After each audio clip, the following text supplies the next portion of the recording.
Во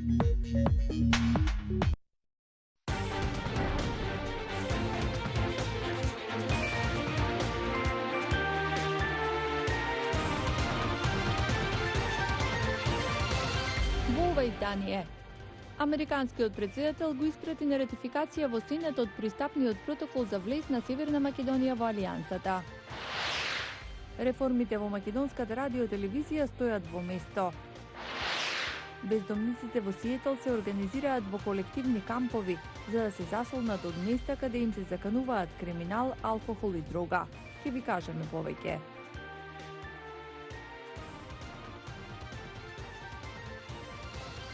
Поздрав од Вашингтон. Ова е Ньюсфлеш на гласот на Америка на македонски. Јас сум Анита Шијакова.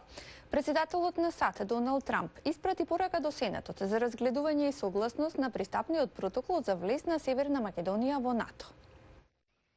Во официјален допис од Белата куќа стои дека протоколот бил потпишан во Брисел на 6 февруари 2019 од страна на САД и други членки на Северноатланската алијанса. Целосната ратификација на протоколот ќе овозможи на Северна Македонија да стане дел од Северноатланскиот договор и членка на НАТО, се вели во соопштението. Се додава дека Северна Македонија е решителен партнер на САД и дека од членството во НАТО ќе имаат директна корист стратешките интереси на САД и на НАТО алијансата. Барам Сенатот да обезбеди препорака и согласност и мојата администрација е подготвена да помогне во неговите излагања, соопшти Белата куќа.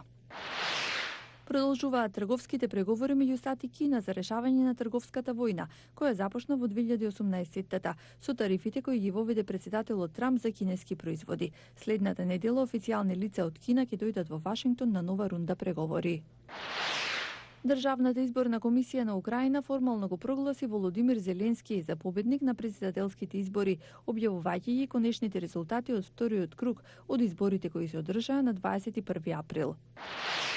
Јапонскиот цар Акихито абдицираше одстапувајќи го престолот на неговиот син, идниот цар Нарухито. Акихито во последното обраќање кон народот изјави дека сака новата ера да биде стабилна и плодна и дека со цело срце се моли за мир и среќа за сите луѓе во Јапонија и ширум светот. Реформскиот план за македонската радиотелевизија се уште е само на хартија, велат експерти за гласот на Америка. Додека не поминат изборите, ништо не може да се преземе. Владимир Мирчевски ги има деталите. Ќе предложиме законски решенија со кои македонската радиотелевизија од партиски билтен ќе ја трансформираме во професионален сервис на сите граѓани и во силен идентитетски столб на Република Македонија. Ова во својата програма го напиша тогаш новата влада која во 2017-та ја презеде власта. Поречиси 2 години изгледа дека до јавниот сервис се уште не стигнал реформскиот бран, амбициозен барем на хартија. Дека работите во МРТ се уште не се промениле, констатира и Репортери без граници во својот последен извештај за земјава. Програмите на јавниот сервис се уште и служат на интересите на некогашната владеачка партија, стои во репортот. И соговорниците на Гласот на Америка сметаат дека ситуацијата засега е статус кво. За жал, процесот на реформирање на македонската радиотелевизија се уште е во статус кво заради фактот што законот не се спроведува во смисла на избор на новите раководни органи, тоест Советот на МРТ, кој што треба да ги избира новите раководни лица, извршниот директор и заменикот извршен директор. Тахириова го објаснува со фактот дека допрва треба да се изберат членовите на програмскиот совет, постапка што во моментот е во мирување поради председателските избори. Но процесот на реформа на јавниот сервис е многу повеќе од едноставно пополнување позиции. Најбитно е политичката волја, значи власта да покажува дека навистина е заинтересирана за трансформација на МРТ во јавен сервис, а не само да биде тоа некое шминкање на реформата. Со кадровскиот потенцијал кој што го има МРТ во моментот, не можеме да очекуваме никакво приближување во смисла на реформите. За да профункционира јавниот сервис, да се вработат кадри од надвор. Ако се оди според предвидената динамика, се очекува од септември, повеќе од 2 години по промената на власта, да се видат првите резултати од најавената реформа на МРТ, при што примарниот елемент ќе биде создавање јавен, а не партиски сервис, како што беше во минатото. За Гласот на Америка, од Скопје, Владимир Мирчевски. Соединетите американски држави го укинаа привременото стопирање на санкциите врз 5 земји кои увезуваат нафта од Иран, со цел да го затворат приливот на финансии за режимот во Техеран. За реакциите на Иран од прилогот на Синди Сейн. САД повеќе не нудат одстапки од американските санкции кон увозниците на иранска нафта. Државниот секретар Мајк Помпео ја најави новата политика и истакна дека истече времето за земјите кои што увезуваат иранска нафта да најдат нови снабдувачи. Денеска јасно укажуваме дека сме сериозни. Нема повеќе одстапки. Сега се зависи од иранските лидери. Му ставивме јасно до знаење на ајатолахот и неговите соработници да го запрат развивањето на нуклеарното оружје, да стопираат тестирање на балистички проектили и да престанат да го спонзорираат тероризмот и да не приведуваат американски државјани. Иран веднаш одговори и се закани дека ќе го затвори теснецот Хормуз, стратешки важен поморски премин, ако биде спречен да извезува нафта. Турција ја отфрли американската мерка. Шефот на дипломатијата во Анкара преку Твитер објави: одлуката на САД за санкции врз увозниците на иранска нафта не е добра за мирот и стабилноста и ќе се одрази врз иранскиот народ. Турција отфрла едностранни санкции и притисоци какви релации да има со соседите. Од Кина уследи слична реакција. Портпаролот на Министерството за надворешни работи оцени дека Пекинг се противи на ваквите санкции од САД.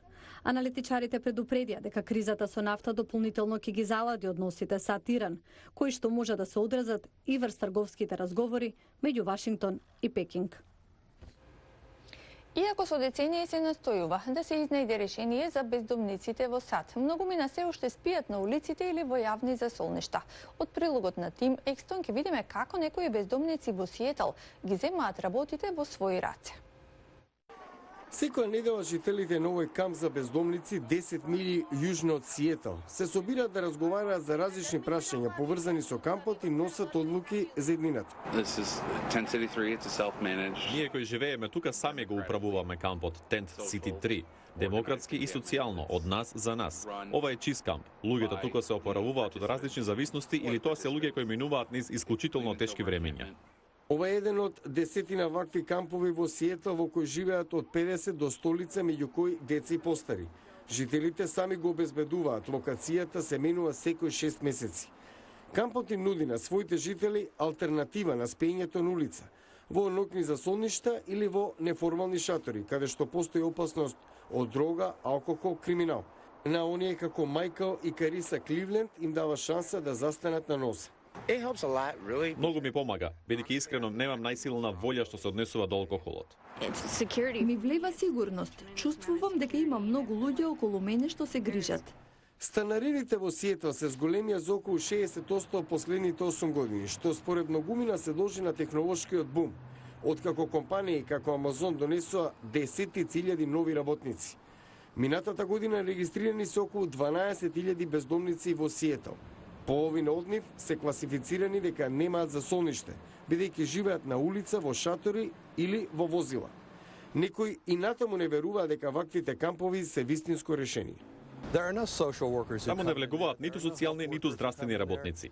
Камповите функционираат целосно волонтерски, а луѓето одат во нив, знаејќи дека никој не очекува од нив ништо да направат.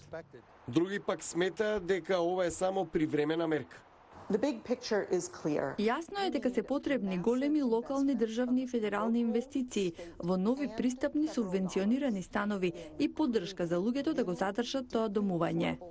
Тоа е желба на жителите на кампот. Искрено навистина сум разочаран што ваков камп постои. Не сваќајте ме погрешно. Ко сакам кампот, ми се допаѓа тоа што им помага на луѓето, но разочаран сум што мора да постои. Со оглед на малите изгледи за изградба на пристапни станови според потребите во Сиетл, се чини дека кампот Tent City 3 и другите како него ќе мора да обезбедуваат сместување за бездомници уште некое време. Вие го гледавте News Flash на Гласот на Америка на македонски. Јас сум Анита Шијакова од студиото во Вашингтон. Ви благодарам на вниманието. Гледајте не утре.